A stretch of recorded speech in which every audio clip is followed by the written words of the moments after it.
Enfin, non, mais moi, ce qui vous me avez frappe. vu les images, ils étaient dans une. Enfin, moi, je sais pas, il y a une enquête de l'IGPN de toute manière qui rend. Non, mais vous imaginez l'enquête de l'IGPN. C'est quand même extrêmement lourd pour le policier qui a tiré. Donc, si vous voulez, lui, psychologiquement, ou ses collègues doivent se dire, finalement, il aurait mieux valu détourner le regard et pas s'occuper de cette affaire, quitte à ce que dans ce rudeau urbain, il y ait des victimes, parce que c'est ça le sujet.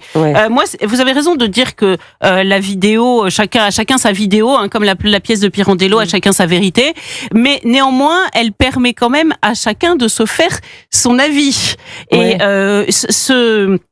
ces faits se seraient passés il y a quelques années sans les réseaux sociaux et sans vidéo, eh bien, comme c'est toujours le narratif de la gauche qui est dominant, on aurait dit, voilà, il y a un policier qui a tiré sur un jeune qui était en train de faire un rodéo urbain, mais il faut bien que jeunesse se passe. Et d'ailleurs, regardez, ses voisins disent qu'il était très gentil, qu'il disait bonjour à la dame, donc c'est très mal. Là, on a tout vu. En plus, elle n'est pas tronquée, la vidéo, c'est-à-dire que on a eu des vidéos par le passé, on voyait seulement le moment où le policier tirait, où le policier mettait à terre l'individu. Là, on voit bien la somme d'insultes, on voit l'homme, poussé à terre. Les voyous ce qui veut dire quand même pour ceux qui continuent à soutenir ces voyous que on en déduit que pour eux, les policiers auraient dû se laisser piétiner en réalité.